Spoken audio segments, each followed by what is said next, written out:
Now, I'm going to debate this with myself because there's no one else here. Hard Rock Lunchbox.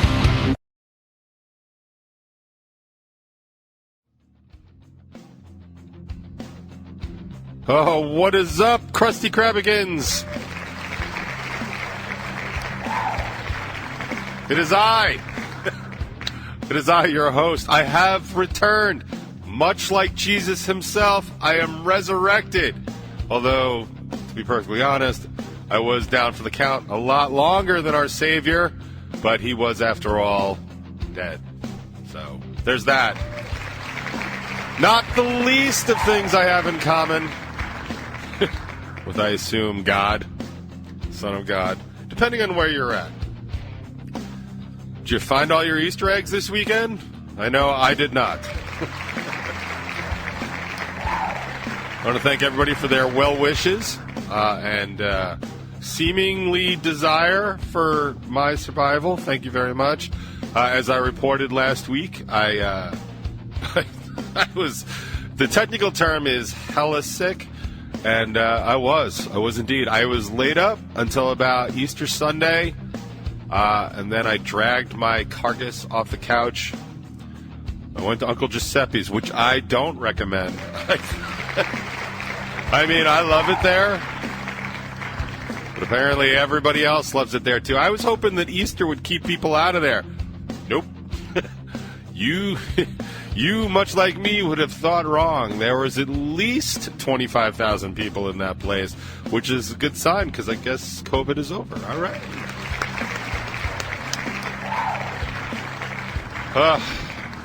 Yeah, so I went to Uncle Giuseppe's and I got some food.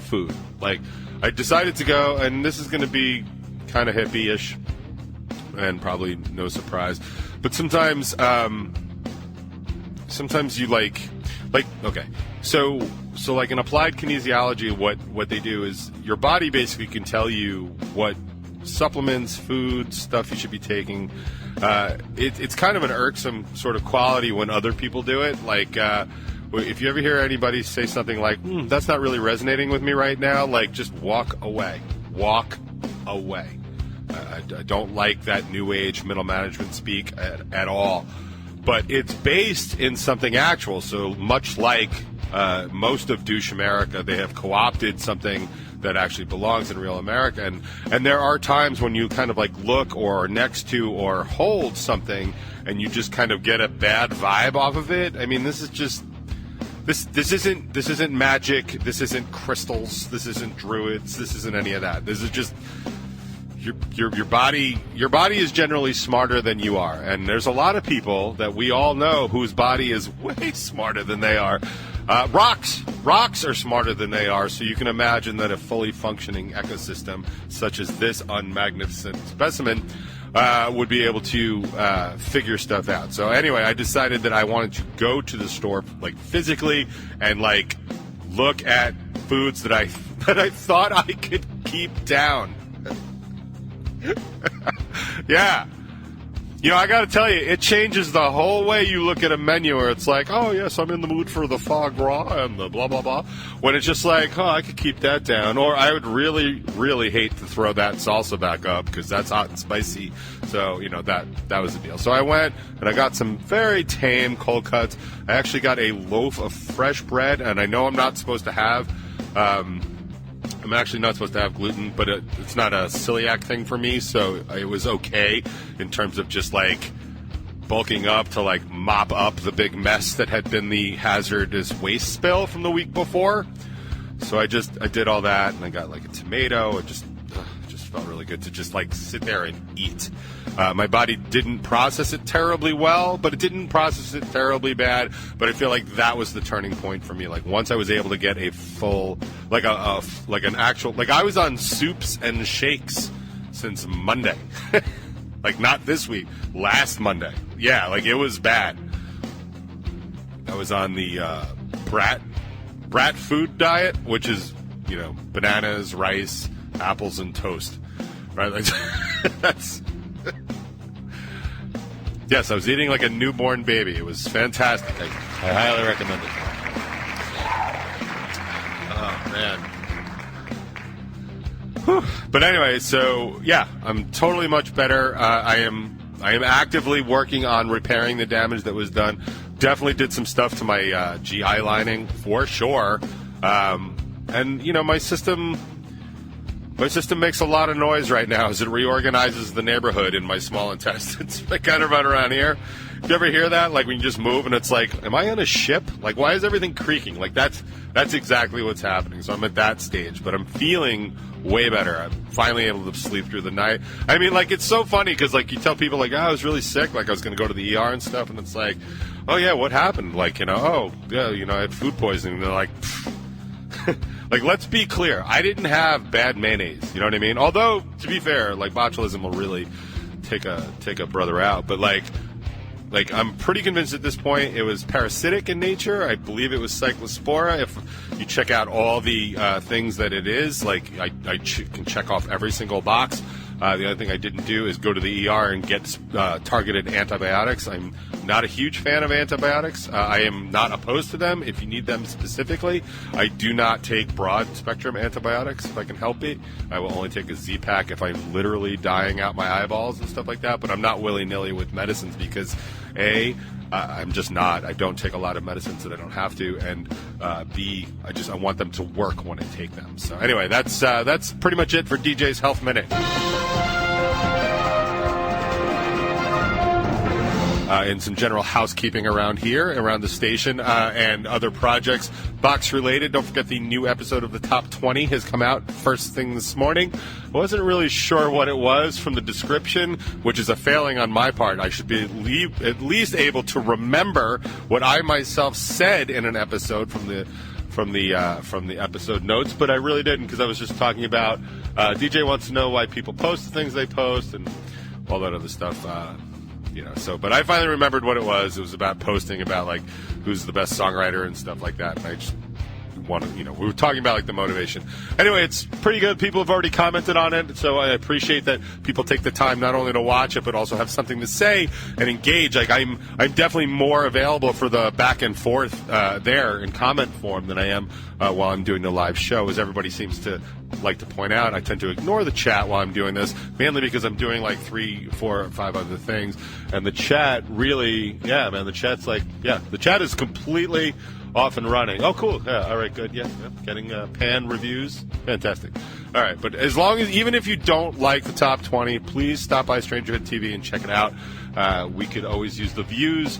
We are collectively trying to up our streaming time to get to some specific metric on there, and start bringing some actual action into the station. The boys over at Bacon Is My Podcast certainly are doing it. They're interviewing, I think, everybody on Earth this week, and so that's going to be good. If you ever had a question for actually anybody that has ever lived, stay tuned for Bacon Is My Podcast episodes.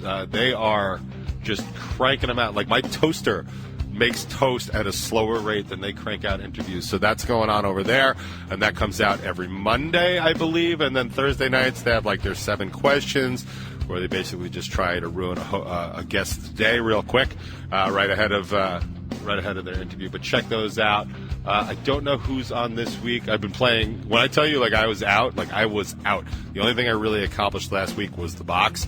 So I'm very far behind in pretty much everything and anything. But feel free to you guys watch it, and then you guys can tell me what's going on, and that would help me out. That's important. Yeah. See, that's what happened when you hit the completely wrong button. I was going for this one. So that part about me being completely 100%, that might have been jumping the gun a little bit. Also, in station news, I don't know what had to happen to make this happen, but apparently the radio station that I'm on right now, New Gala Radio at 99 WNRR, is linked with Alexa. It sounds gross a little bit, but I'm not sure. But if you have an Alexa-enabled device, I only have a Fire Stick, but I did try it out myself. You can say, "Hey Alexa, play 99 WN on TuneIn," and it will be like, "Cool, man, I'll do whatever you want," and it'll play that. So if you're listening to the show right now on whatever form you're listening to, just know that you could also be like, "Hey Alexa, I'll do it for you. Ready? Here. Hey, Alexa, play play 99 WN on TuneIn. And it should start playing. I don't know why I can't get that right. Well, if you want to know why I'm such an awful employee, you have to go back a couple weeks and listen to the top 20 of why I'm such an awful employee, although that will probably continue. But I thought that was a really cool thing to try. I will say my kids were kind of impressed, which is, always kind of cool. Like I said, I don't have Alexa-enabled stuff in the house. My daughter specifically is super, super paranoid about stuff like that. And I got to tell you, I can't even talk her down from it all that much because I don't like it either.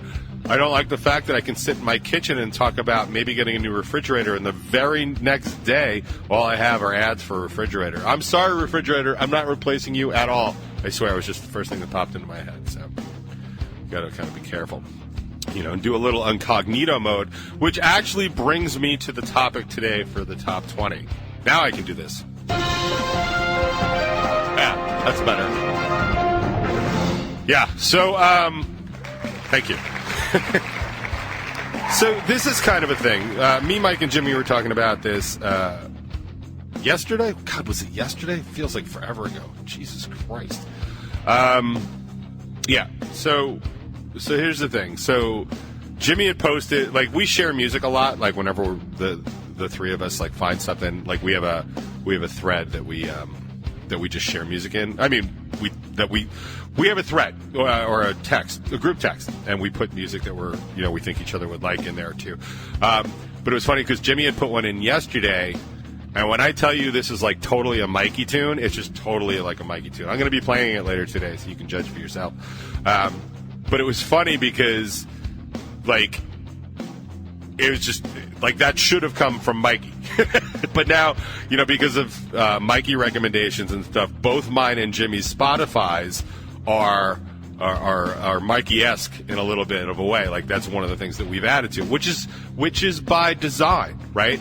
But I was saying that I had not accidentally, I was playing a song called Whipping Post from the Allman Brothers. This is older than I am. And I played it, but it messed up my Discover Weekly because now it's shifting. I had the Grateful Dead pop up in my Discover Weekly. I don't need that to happen, ever. I just don't. And that's all because I played one Allman Brothers song one time. Now, it could have had a little bit to do with the deep dive I was doing with the Eric Clapton stuff, but this feels very, like that.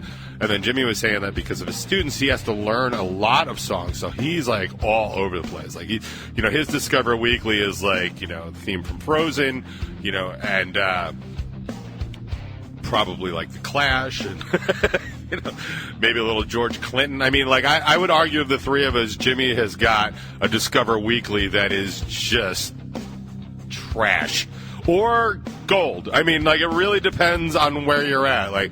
There's definitely times where I'll listen to some Nas or DMX or whatever, and for the next 4 weeks, it's just Jesus Christ, man, can't even get a song I can listen to. So, but I was saying that how Spotify really should have an incognito mode, right? So you can listen to something that just doesn't affect what you're regularly listening to. Now, I'm going to debate this with myself because there's no one else here. But I know, and people are going to be like, you could just check the little... Yeah, I know I could check the little thing there. And oftentimes I do. I will say I don't like this song. I very rarely say I don't like this band. I have absolutely said it. I just rarely say I don't like this band. Because I don't need to blackball, or blacklist a whole band just because they have one crappy song. I mean, I know a lot of bands with one crappy song.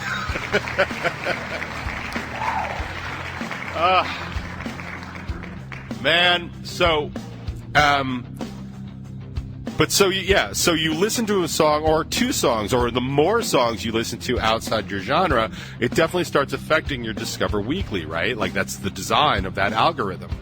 And it's good in a way. Well, actually, let me talk about why it's bad first. So it's bad because, you like what you like, and it's so hard, as I've said on here for years, it is so hard to get to get new music that I actually like into my ear holes. Like, it is so difficult. Like, the amount of effort I have to put in, and people and friends and people like the chat and you know, like, and Mikey and Jimmy and other friends that are like, I like request music from. Like, I'm imploring them, dude, if you hear anything good, send it my way. Like, I'm really working at this particular task to try and bring in good music. What I don't need is, you know, a list of 40 songs now being infiltrated by Disney shit and you know, like, real bad, like, not even good rap. Like, they're not throwing me NWA. They're throwing me absolute garbage because somebody's algorithm says, you know, if you like this, you'll like this.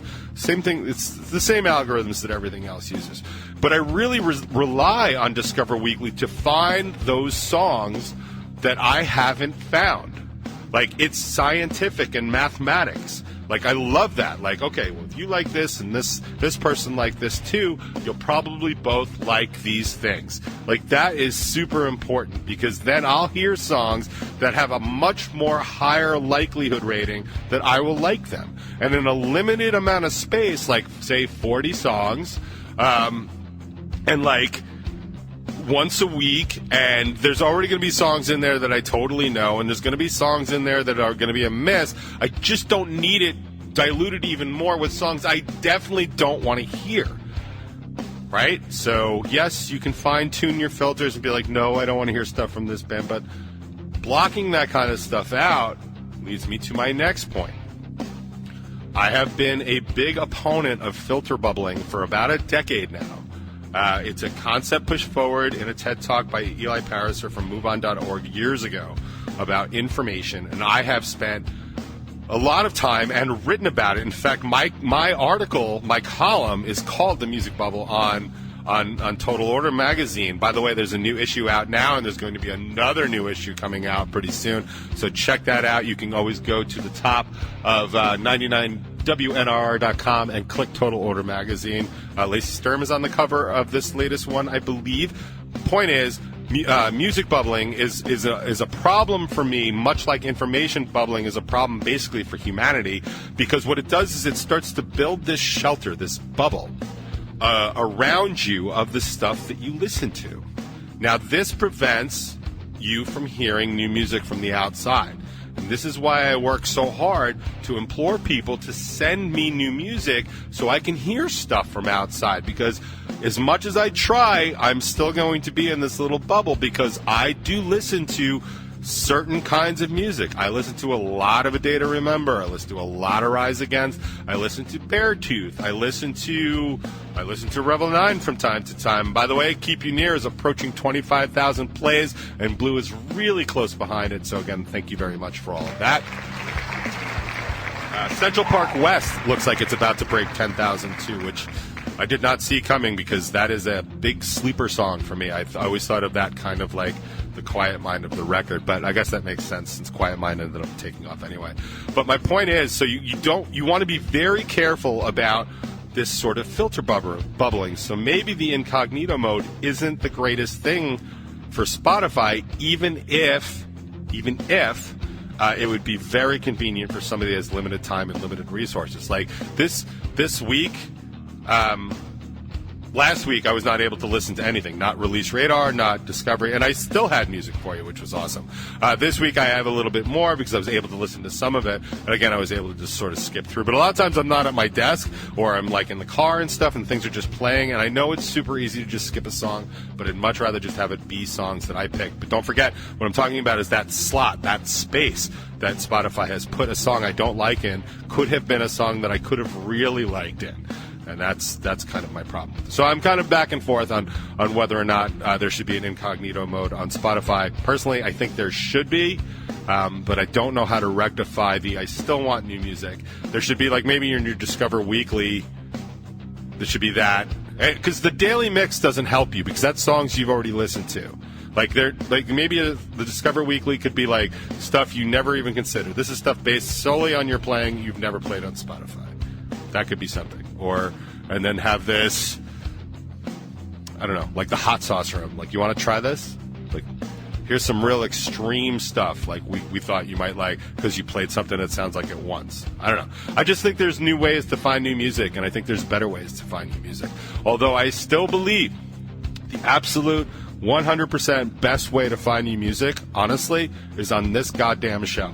And the reason why that is, I was thinking about that this morning, the reason why that is because I take great care in the things that I play for you, and there is always a rationale behind it. Even if it's an awful rationale, there has been some human thought into why I'm playing you something. Sometimes it's new music I really think you're going to like. Sometimes it's music that I think people really aren't going to like, but I'm going to play it for them anyway because I think it's going to be funny.